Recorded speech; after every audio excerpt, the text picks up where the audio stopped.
सभी की मनोकामना मेरा विश्वनाथ, मेरा भोलेनाथ महाकाल राजा पूर्ण करे। हर हर महादेव, जय श्री कल्याण साथियों। मैंने तो आप लोगों को रामेश्वरम की यात्रा में बहुत मिस किया क्योंकि उस समय मैं वीडियो नहीं डाल पा रही थी। उम्मीद करती हूँ कि आपने भी मेरी वीडियो को ज़रूर मिस किया होगा।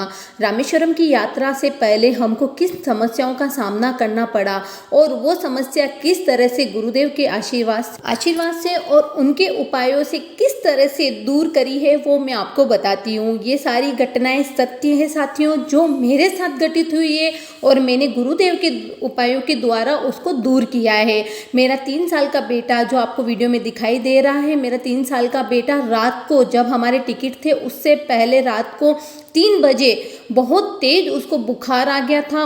103 डिग्री उसका बुखार पहुंच चुका था। मैं और मेरे पति घबरा गए थे कि अब हम यात्रा किस तरह से संपन्न कर पाएंगे, लेकिन उसी समय गुरुदेव द्वारा बताए गए उन उपायों को याद किया, जो उपाय तुरंत बुखार उतरने के लिए किए जाते हैं। वो जो उपाय है मैं आपको बताती हूँ। बाहर से एक कंकड़ लेके आई। मैं रात को 3 बजे ही मैंने ये उपाय शुरू कर दिए थे। रात को 3 बजे बाहर से एक कंकड़ लेके आई, उसको पानी के लोटे के अंदर डाला और मेरे बेटे के ऊपर से 21 बार श्री शिवाय नमस्तुभ्यम करके उतारा।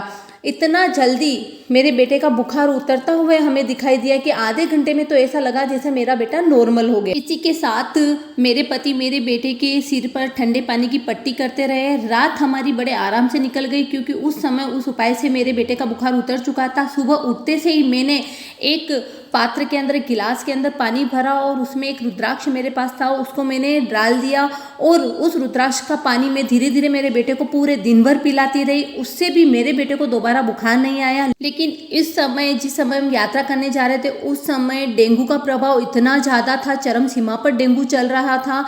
तो हमने फिर भी डॉक्टर को दिखाना एक बार उचित समझा। जब डॉक्टर के पास लेके गए तो डॉक्टर भी यही बोल रहे थे कि इतना तेज बुखार है, आप यात्रा कैसे करोगे। बस मन में ये था कि जिसने टिकट करवाया है वही यात्रा करवाएगा, क्योंकि गुरुदेव की कथा सुन सुन के मन में इतना विश्वास प्रबल हो गया था कि नहीं, भोले बाबा हमारी यात्रा जरूर करवाएगा, बस हमें उपाय करते रहना चाहिए। घर आए और मेरे मंदिर में दीपक है, जो मैं दीपक जलाती हूँ, उसको मैंने पानी के अंदर धोया और मेरे बेटे को हमने उससे स्नान कराया। कि हमारे पास वक्त बहुत कम था, फ्लाइट थी और फ्लाइट के अंदर चेकिंग की जाती है कि फीवर टेम्परेचर भी देखा जाता है। तो वो थोड़ा सा मन में टेंशन था कि वहाँ जाकर के कहीं कैंसिल ना हो जाए। इस तरह से मन में बड़ी उलझन चल रही थी। बाबा पर भरोसा था, ठाकुर जी पे भरोसा था और उपायों को मैं लगातार करती रही। जो लोठे से नज़र उतारने वाला, बुखार उतारने वाला उपाय है, उसको भी मैंने दिन में 4 से 5 बार किया और रुद्राक्ष का पानी पिलाती रही। और जब हमारे जाने का टाइम हुआ तब तक मेरे बेटे का बुखार बिल्कुल उतर चुका था। लग ही नहीं रहा था कि इसको 12 से 13 घंटे पहले इतना तेज बुखार था। और बाबा ने पूरे रास्ते हमारे ऊपर इतनी कृपा करी, ऐसी कृपा करी कि एक भी बार उसको डॉक्टर की दवाई देने की हमको ज़रूरत ही नहीं पड़ी। यकीन मानिए साथियों, ये उपाय अगर मन से किए जाए तो बहुत ही प्रबल उपाय हैं। करवा चौथ के दिन हमारे रिटर्न टिकट थे और 9 दिन जब साउथ की यात्रा करी है तो हर कथा का वो प्रसंग याद किया है जो गुरुदेव ने बताया है कि किसका क्या महत्व है। वहाँ पर हर मंदिर में, हर घर में तिलसोट दीपक लगाया जाता है दोस्तों, क्योंकि उससे पहले इतने तिलसोट दीपक मैंने कहीं नहीं देखे। इतने तिलसोट दीपक दुकानों पे बिकते हैं और इतने तिलसोट दीपक घर और मंदिरों में लगाए जाते हैं। इस पर वीडियो बना रखी है, आप जरूर जा करके उसको देखना। हर घर में औरतें रोजाना स्नान करने के बाद घर के बाहर साथिया बनाती है, रंगोली बनाती है। ये वहाँ बहुत ही महत्वपूर्ण चीज़ें हैं दोस्तों, जो घर में अपनी लक्ष्मी को लाती है।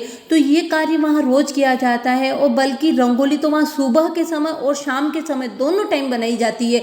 यह रंगोली जब हम होटल में अपन रुकते हैं वहाँ पर, धर्मशाला के बाहर, घर के बाहर, हर एक जगह बनाई जाती है।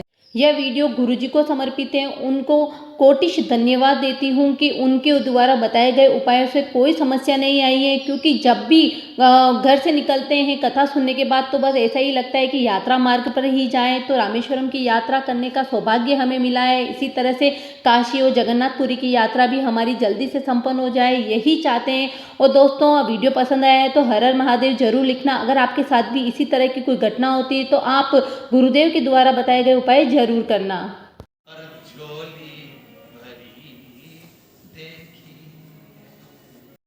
काशी जाऊंगी, जाके गंगा नहाऊंगी।